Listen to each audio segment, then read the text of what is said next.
What's the incident at school? Story 1. I have a weird amount of, I wouldn't call it luck given the circumstances, but it was quite the crazy amount of things happening.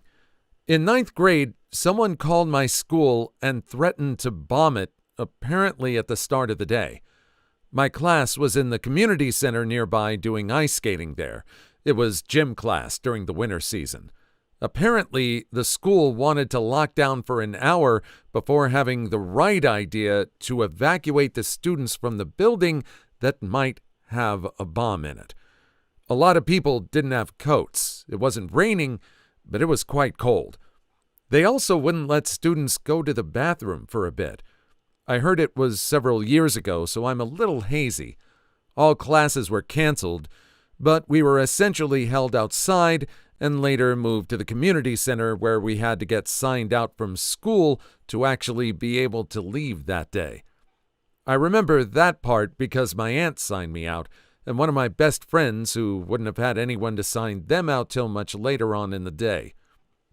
In 10th grade, during the spring, someone called him, threatening to do something with a knife or a gun at that same school. We were evacuated again and stayed outside for about 2 hours.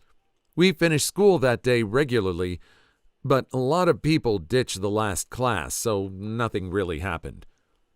I had transferred schools thinking everything was going to be fine. Then, the day of our second report cards in grade 11, someone calls in a gun threat. The school goes into a lockdown for about 45 minutes. Then the lockdown is released. Then 5 minutes later, or calls right back into lockdown for 3 hours. It was kind of terrifying, but not really because there was no one actually at the school. All of these were hoaxes. We also had our cell phones so we could communicate with each other throughout this. One guy apparently had to lock himself in the bathroom. He could do this because the washroom door itself had a deadbolt. Looking back, we can laugh at these incidents. After all, they were all fake. But it's kind of mind-blowing to me just how all that happened when you're after the other. 1 year after the other. Nothing happened my graduating year besides just normal high school drama. So regular cheating scandals and normal silliness.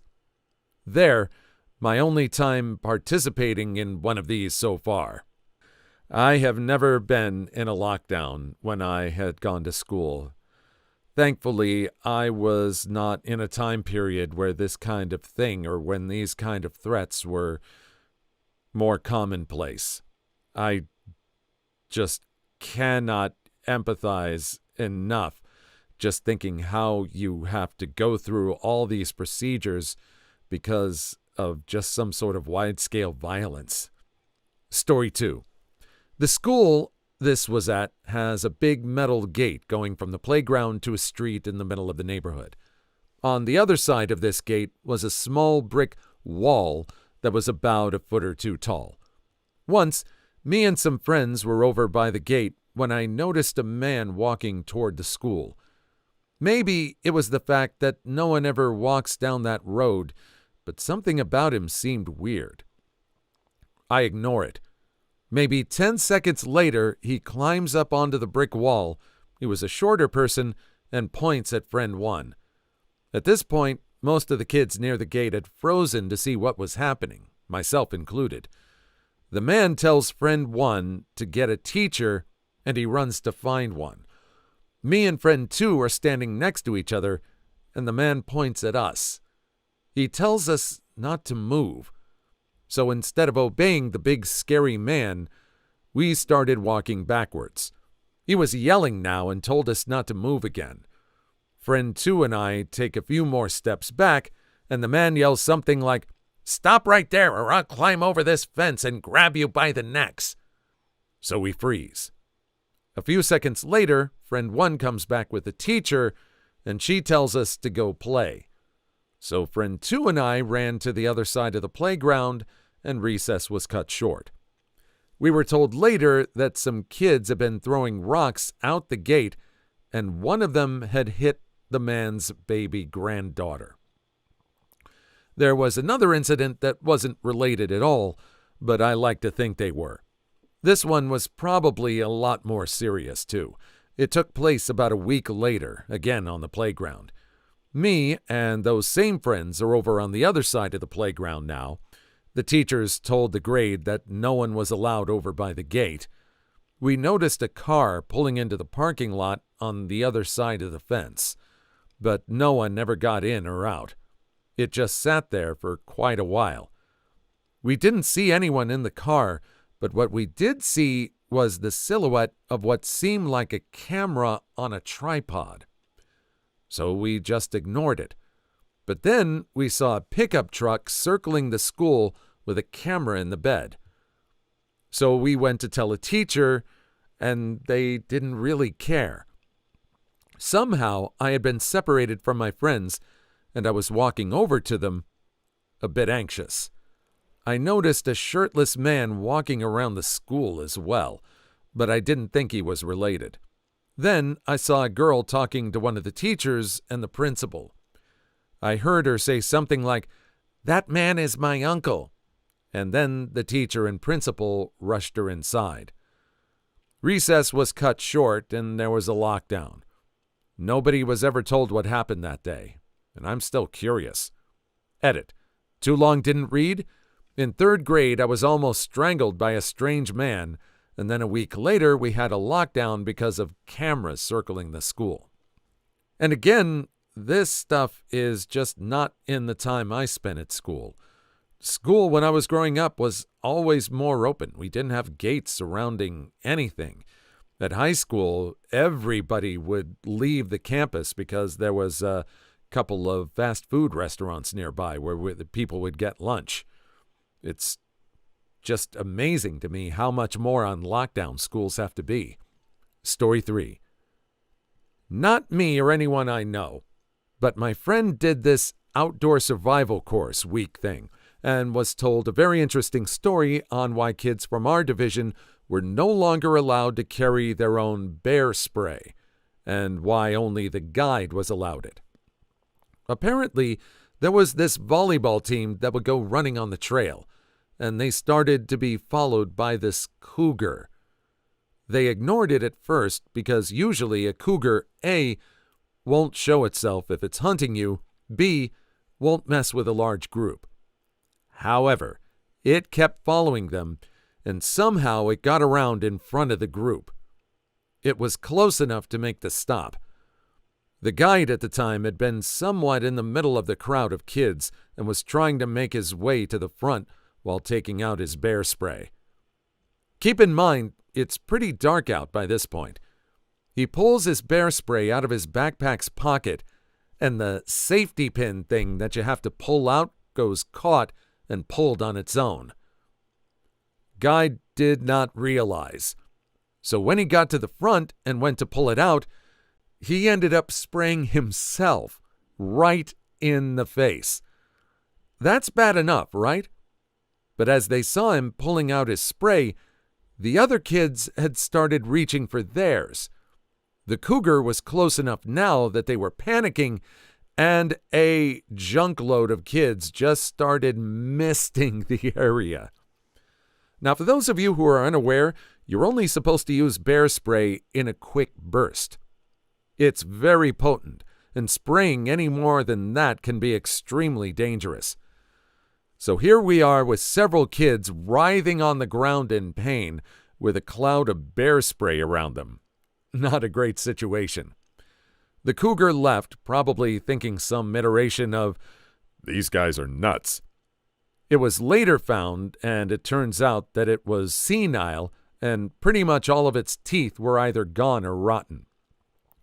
This, of course, explains why it was desperate enough to approach such a large group of kids, which is extremely odd behavior for any predatory animal, but especially cougars.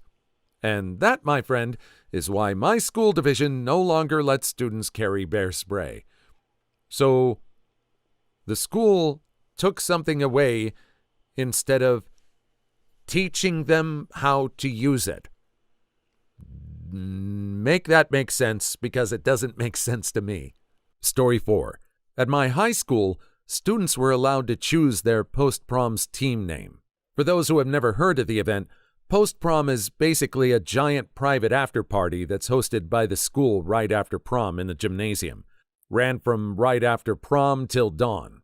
Had things like a mechanical bull ride, an inflatable obstacle course, and a karaoke contest to keep participants entertained, and had real prizes like a stereo, a cooler that had wheels, and vouchers for local businesses, in order to curb underage imbibing and car accidents caused by drunk driving. Some joker, I won't say who because he's also my friend, his dad was my GP since I was a child and I went to high school with his siblings, was, however, captain of his post-prom team and named the Moose Knuckles. For those of you not up to date on slang, a moose knuckle is slang for an overweight woman's vagina. How many people had previously slid by due to their elders being blissfully unaware, I'll never know. The head counselor of the high school had a sneaking suspicion, though, called up the team captain's mother and had a private conversation.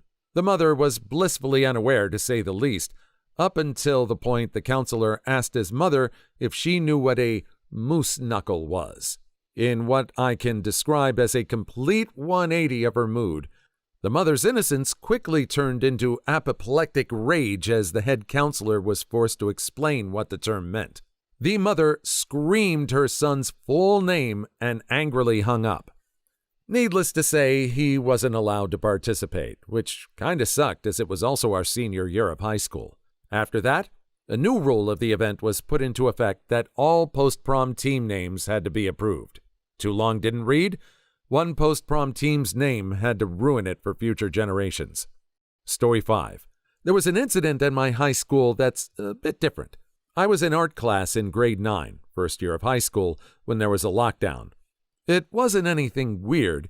We hadn't had a practice drill in a while, so everyone figured it was just that, a practice.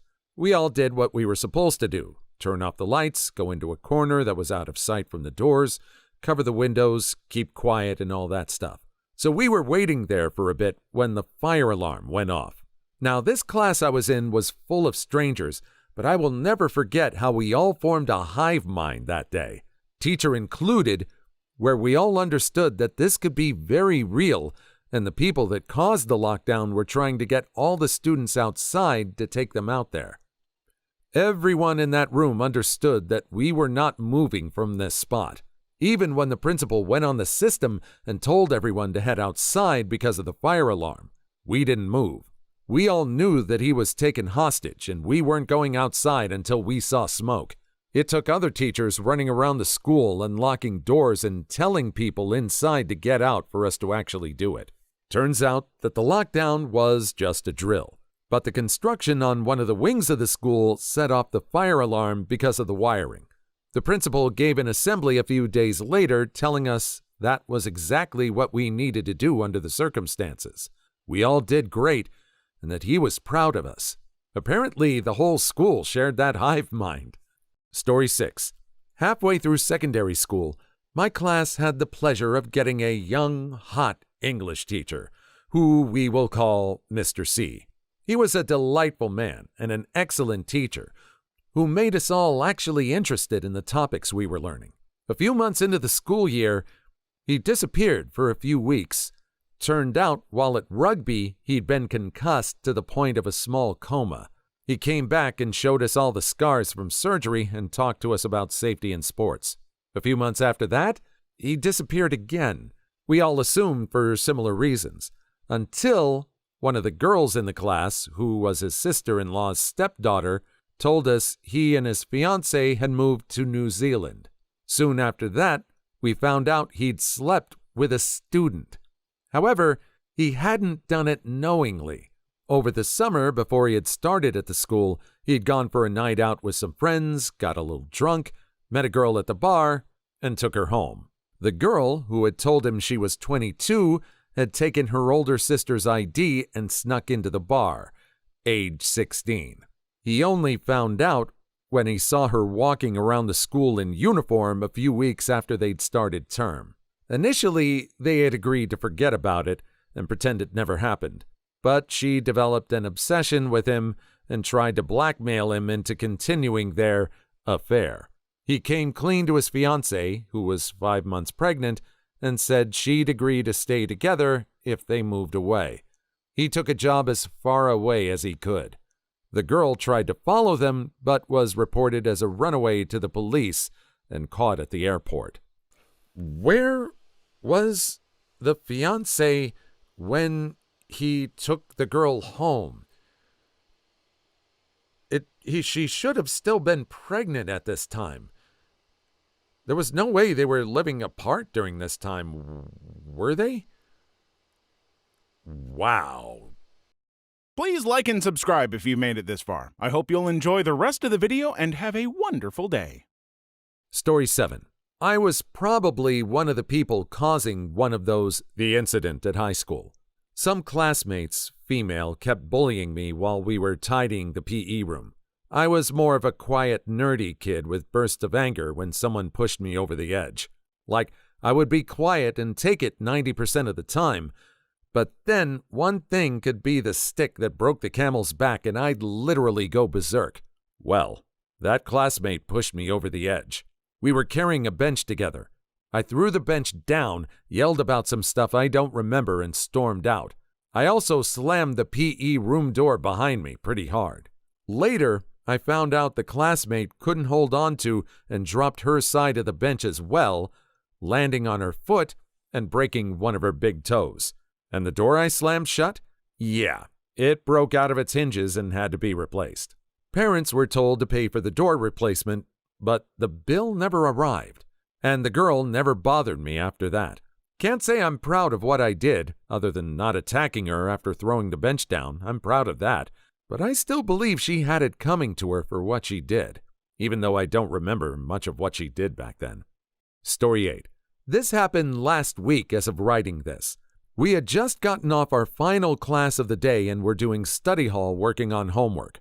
Our school is a small Christian school, and the campus we have used to be a medical clinic. We were in the front room of the high school building, and we saw some dude walk up to the door. We had no idea who he was, and he was acting weird. He opened the door, looked around, and came inside. Obviously, we were freaked out because our campus coordinator wasn't in the room with us, and there were around 5 students, including me. He said, "Do you all know where clinic name is?" We pointed to it, and he said, "Sorry, I'm a little deaf. I have to approach." He walked over to us and was 2 feet away from another student. He said, "I'm looking for the mental clinic that's supposed to diagnose me. Sorry, I'm fresh off the Percocet." It was really obvious that that guy was up in the clouds, high on substances, and he came into a school. He left after saying, word for word, "Study hard, kids. It might pay off, or it might not. You never know." The father of the student walked right up to drive up to the building no more than 30 seconds later, and he told our campus coordinator, who was chewing out some other kids in the other classroom. We were all pretty shaken. The story circulated extremely fast, and I have designated him High Guy. Now we have to lock the door on our campus. Too long didn't read? Some guy who was high came into our school building looking for a medical clinic. There were no adults. We told him it was a school, and he left. We called him High Guy, and we now have to lock the door. Story 9. Man, when I went to school, there was this kid who left his USB stick in one of the school computers, and he had a bunch of empty folders with numbers like an impromptu combination code thing. And another kid found the USB, figured out the code within 2 weeks, and found a novel-length romance story written by this kid about himself and his older sister. Like it was fiction interwoven with intimate details about their actual life in some weird romance story, as well as a diary where he talked about being in love with her. She was like a grade above him and also went to our school, and this guy who had the USB showed his friends, and they posted it on Facebook, and the whole school knew about it the next day. The guy's sister saw this post, read it, and she apparently told their parents, and their parents withdrew them both from school because everybody knew and was talking about it. I read it too. There was a really messed up part in there where in his story, they trusted each other so much that she let him change her bloody tampon and put in a new one for her. I didn't read the whole thing, but I read all of the diary, and it was so messed up. He didn't come off as a weirdo either. He was a decent-looking guy who was pretty popular. His sister was pretty hot and popular too. I have no idea what happened to them, though. But people talked about them for freaking years, dude. And to think that's a category on corn websites now. But man, again, before my time. No computer, well, there were computers, but they used floppy disks that were really huge, and no Facebook. So even if someone did have something salacious on a disk, who are you going to post it to? Who are you going to share it with? Maybe print it out. Who knows? Story 10. I have a little story to share. In 9th grade, this literally happened a month ago. Yes, I'm 15. One of my classmates started doing really well in the works and test. She was the it girl. Literally the popular, pretty, and smart girl. We all inspired her. One day, I was walking by the teacher's office until I saw her. I was curious what they were doing. When I walked in and was about to say hi, I saw them making out. I literally ran to the bathroom puking. I told everyone in the class. Days later, she wouldn't show up. The teacher got fired. She was expelled. You thought it was over? Nope. Boys started losing their minds and started harassing girls for fun. I actually don't even know what the hell is wrong with my school. One day, a boy that was probably in 12th grade came up to me, dragged me into an empty classroom, and repeatedly groped me. Disgusted. He got expelled. I switched schools. Story 11. If it weren't for it taking place in the 70s, I'd have thought Story 7 was about my middle school. I remember during 8th grade back in '08, there was a whole groping situation going on where some of the girls were letting the boys grope their breasts and such. It got so prevalent that there was an assembly gathered in the cafeteria, which doubled as an auditorium, and our principal and some of the staff laid down the law. Can't say I blame them for that, since I remember feeling disturbed seeing the girls letting the boys do that stuff to them like it was no big deal. Story 12. In elementary school, my principal passed away. That day we had an assembly and everyone sat outside and talked about him. Stories, what he did to benefit the school and how much he brought to the place, how fairly he treated students. Mr. Wilson was a good man and always did right by everyone at that school, myself included. It was a solemn but nice experience. Even though he was gone, he was remembered fondly. In a way, he never truly perishes until he's forgotten, so he'll continue to live on through me and everyone else who got to meet him. Hopefully, in a way, maybe you will too. Story 13. One day, rumors started trickling in about an accident. By third period, it was confirmed that a school bus was hit by a train and a bunch of students perished. The school cleared out for the next few days.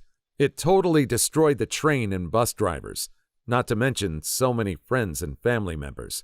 The only one of the students who perished that I knew had been bullying me, jamming pencils into my spine when my back was turned. As tragic as it was, I always tried to find the silver lining, and at least I didn't have to dig graphite out of my back anymore. Story 14. I am still in primary school, but I can tell you this. On the last day of swimming when we were in year 3, something horrific happened.